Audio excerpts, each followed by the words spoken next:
La France est donc devenue le premier client du gaz naturel liquéfié algérien. Les chiffres du mois de mars sont tombés, ils ont été confirmés officiellement par de nombreuses sources très concordantes. La France a acheté pour 347 000 tonnes de gaz naturel algérien en dépit de toutes les turbulences politiques, de la fermeture des aides, au dépit de la non-réconciliation. Parce qu'il y a toujours, nous sommes dans une situation d'impasse, il n'y a toujours pas eu de réconciliation. Le business, il est sorti vainqueur. La France a dépassé la Turquie, qui était le client traditionnel numéro 1 du GNL algérien. Le gaz naturel liquéfié qu'on exporte à bord de méthaniers, des bateaux, pour ensuite il est exporté en liquide. L'essentiel de ces ventes reste des contrats de long terme, comme nous avons avec la Turquie. Donc les contrats à long terme, c'est malheureusement pas les prix actuels, c'est des contrats de 13, 14 maximum, entre 11 et 12. On va jamais atteindre les 18 ou les 22 dollars par million de BTU, comme c'est le cas actuellement sur les marchés européens. L'Espagne et l'Italie sont des contrats à long terme aussi. On estime entre 70 à 80% des cargaisons algériennes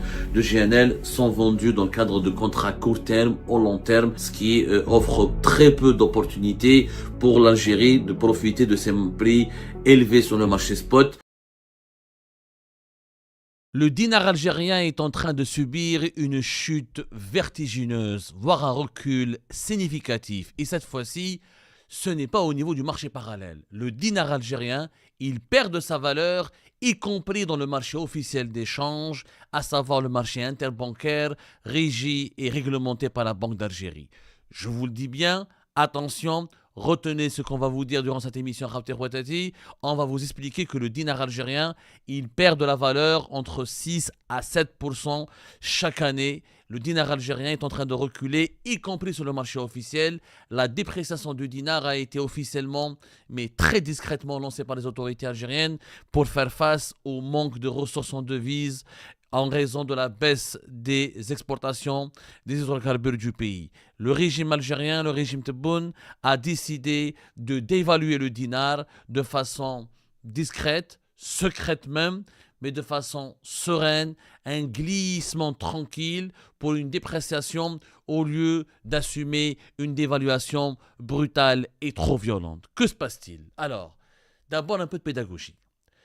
Généralement, quand on parle de la valeur du dinar, on parle toujours du taux de change parallèle. Les Algériennes et les Algériens, le marché interbancaire ou le marché officiel d'échange, ils ne connaissent pas son existence. Ils entendent parler de ce marché officiel quand la presse algérienne ou les télévisions algériennes abordent de temps à autre, évoquent de temps à autre des problématiques de l'actualité économique. Mais les Algériens et les Algériens connaissent le taux de change parallèle. Quand un Algérien ou une Algérienne veut échanger, vendre son dinar pour acheter des devises, il ne va pas à la banque. Il va uniquement dans les squares, il va à la banque juste pour retirer la location touristique. La location touristique, elle est extrêmement restreinte et réservée, et on ne peut pas l'obtenir ni l'acquérir que sous certaines conditions très strictes. Donc le marché parallèle est le premier marché des devises du pays. Vous voyez à l'écran, là devant vous, un graphique qui vous montre la chute de la valeur du dinar sur le marché parallèle. Il y a depuis 2020, 1 euro valait 204 dinars au niveau du marché parallèle. Ça, c'était en 2020.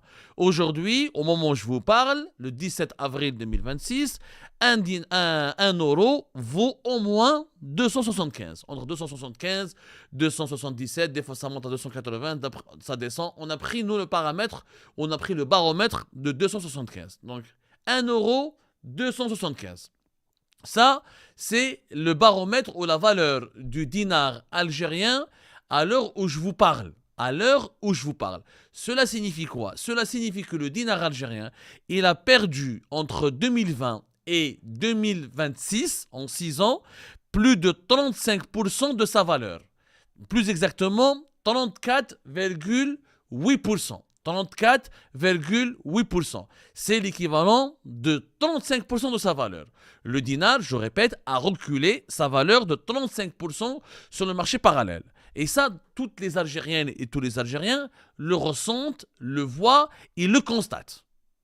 Entre 2020 et 2026, l'euro est beaucoup plus cher et le dinar s'est largement déprécié. Cela veut dire qu'avec le même euro, on obtient beaucoup plus de dinars en 2026 qu'en 2020. Le dinar a donc perdu environ un tiers de sa valeur sur le marché parallèle par rapport à l'euro. Le niveau a même dépassé la barre des 290 au novembre 2025, ce qui montre que les 275 correspondent déjà à une phase de forte tension, mais pas un pic.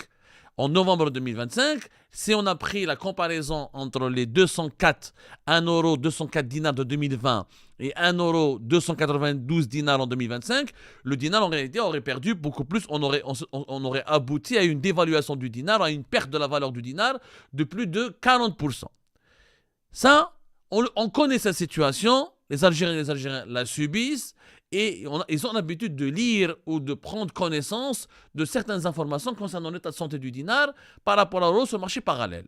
Mais aujourd'hui, on va vous expliquer, on va vous montrer un autre graphique, c'est que le dinar, ce que l'État algérien ne dit pas à ses compatriotes, ou à nous compatriotes, ce qu'il ne dit pas à ses concitoyens, ce qu'il ne dit pas à nous compatriotes, c'est que le dinar perd de la valeur sur le marché officiel. Le marché officiel, on appelle ça le marché interbancaire. C'est le marché où les banques opèrent pour acheter et vendre des devises. Donc il y a des banques qui achètent des devises, où ils achètent du dinar contre des devises, où ils échangent leur dinar contre des devises. C'est la Banque d'Algérie qui leur vend, ou c'est des banques qui vendent entre elles. C'est un marché interbancaire, les banques publiques algériennes, les banques étrangères, ou les filières ou les succursales des banques étrangères établies en Algérie. Sur le marché interbancaire, sur le marché officiel, au 14 avril 2026, 1 euro vaut maintenant 155,156 dinars. 1 euro vaut 155,56 dinars.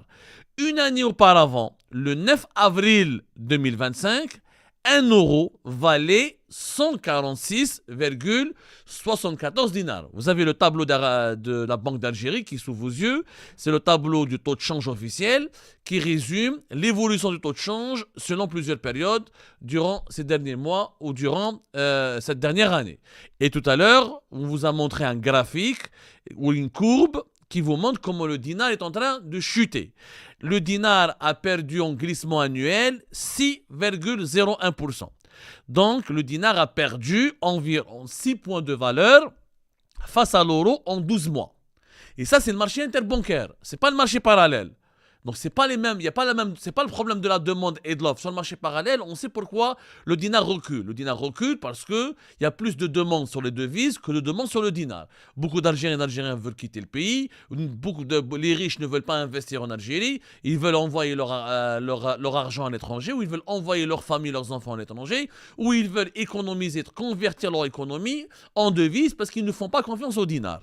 Maintenant, pourquoi le dinar sur le marché interbancaire officiel perd de la valeur?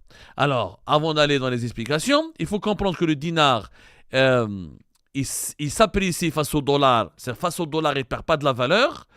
Face au dollar, il a augmenté, la valeur du dinar elle a augmenté de 0,85%. Mais ça n'a rien à voir avec la performance du dinar. C'est parce que le dollar, il a été dévalué, il a perdu lui-même sa valeur sur les niveaux des marchés mondiaux. Par contre, face à l'euro, il est en train de reculer significativement.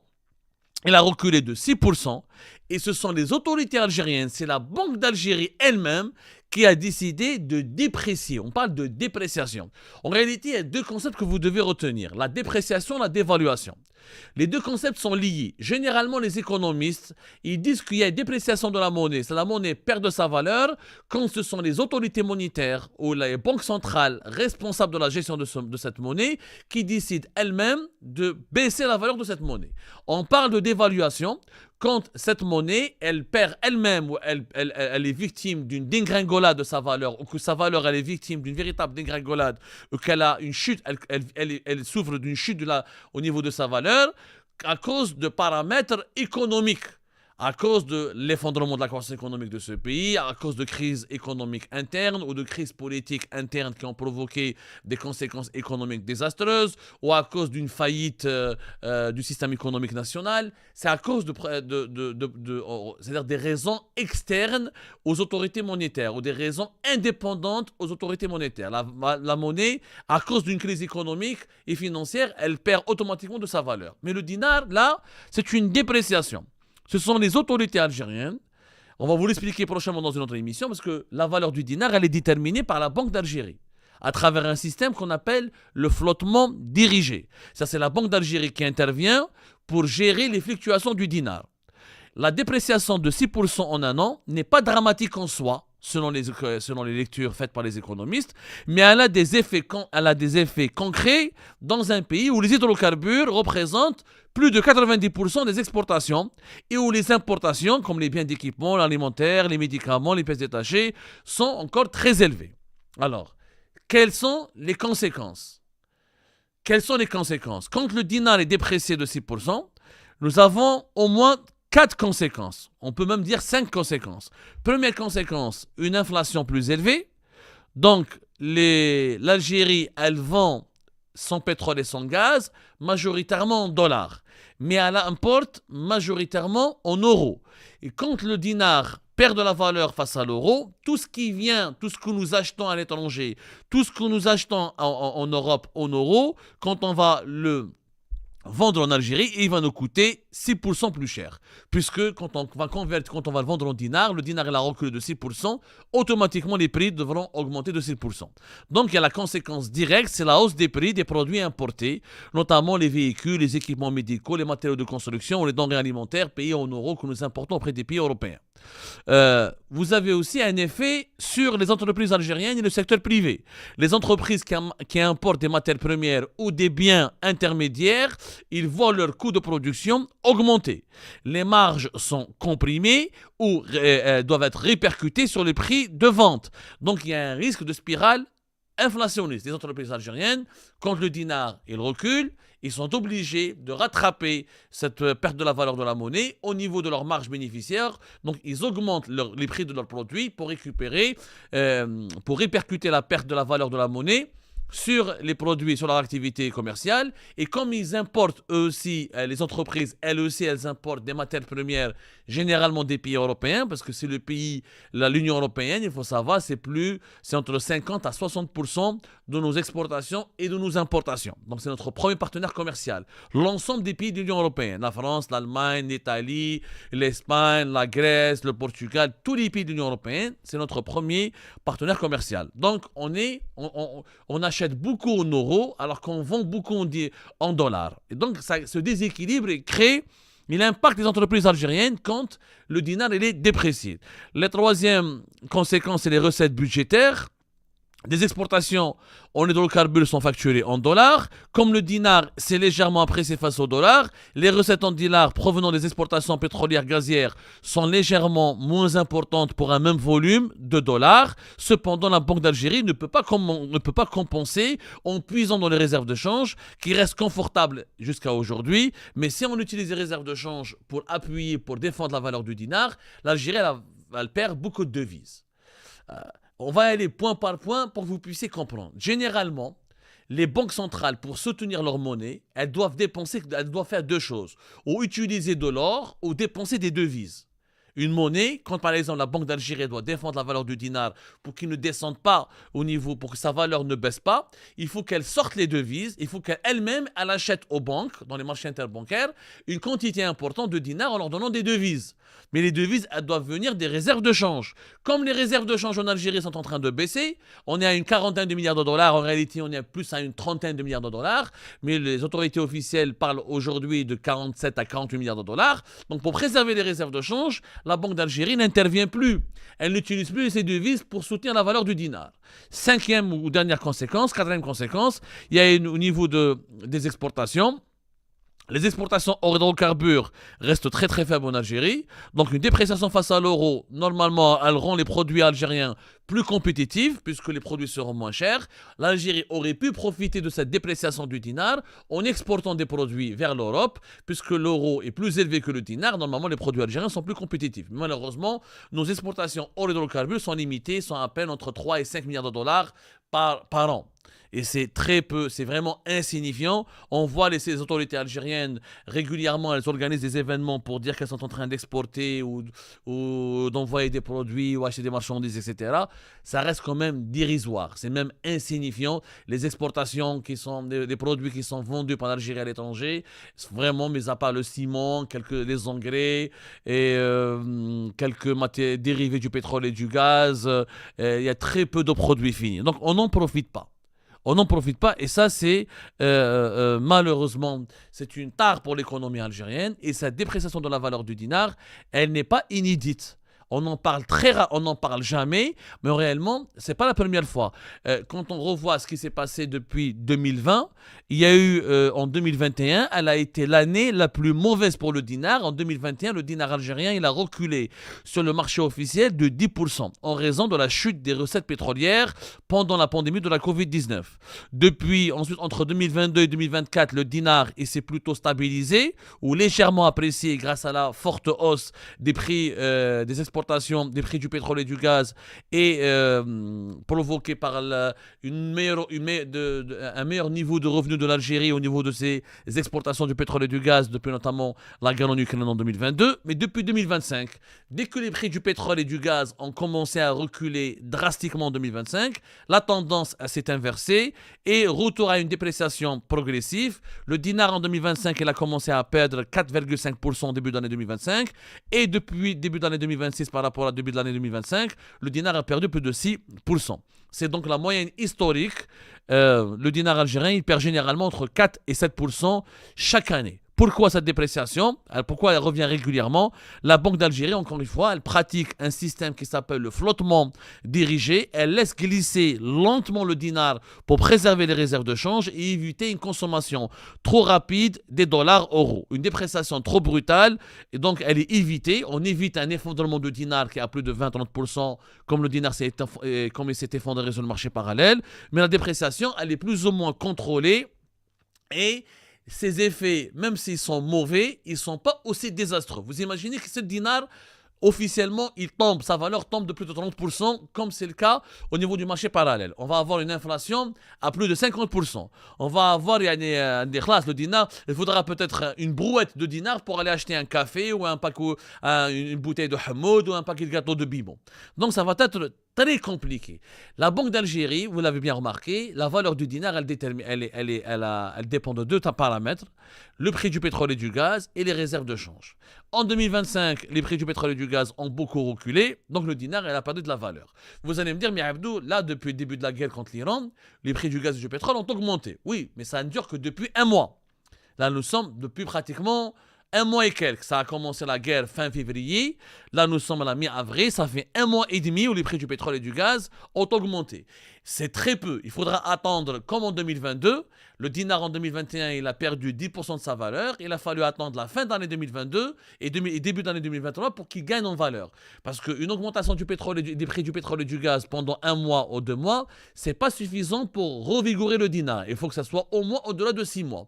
Si demain, le cessez-le-feu, il dure dans le temps et que les problématiques géopolitiques entre l'Iran et les États-Unis d'Amérique elles vont baisser en intensité ou que les conditions de la guerre et des tensions vont s'atténuer, eh ben nous allons avoir des prix du pétrole et du gaz qui vont baisser encore une fois. Et l'effet de 2 mois d'augmentation des prix du baril du pétrole ou du gaz naturel, ce sera des effets très limités. 2 mois, ce n'est pas suffisant pour relancer la valeur du dinar. Le dinar, il est donc étroitement lié au prix du pétrole et du gaz. La Banque d'Algérie, si le prix du pétrole et du gaz n'est pas élevé, elle ne peut pas se permettre de garantir un niveau élevé du dinar.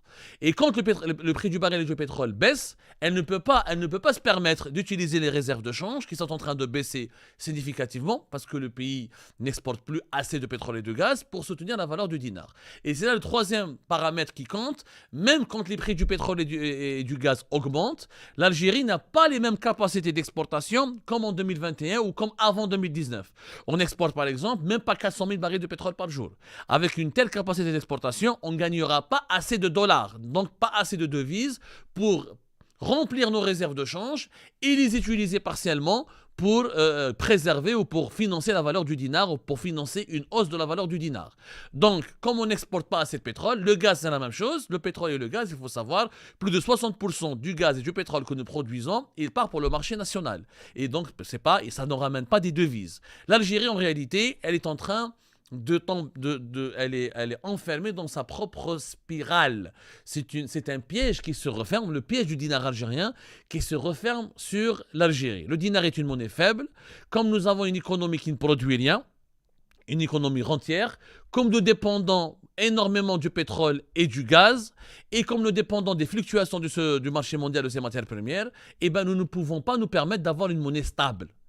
Or, la condition sine qua non pour assurer le développement économique d'un pays, c'est une monnaie stable. Ou tu laisses ta monnaie faible et tu mises sur les exportations pour être compétitif, ou tu mets une monnaie forte et tu mises sur d'autres secteurs d'activité qui pourront te ramener des devises et qui pourront, comme les touristes, etc. Et tu préserves et tu assures une certaine croissance économique. Mais le dinar, malheureusement, il est instable. Un jour, il perd 4%, une année, il perd 6%, une année, il perd 10%. Et cette perte de la valeur du dinar, comme on vous l'a expliqué, elle aggrave l'inflation, elle perturbe le fonctionnement des entreprises et leur croissance, elle a des conséquences sur les recettes budgétaires de l'État et elle a aussi une conséquence sur les réserves de change du pays. Et ça, on le verra dans une prochaine émission pour un éclairage encore plus approfondi.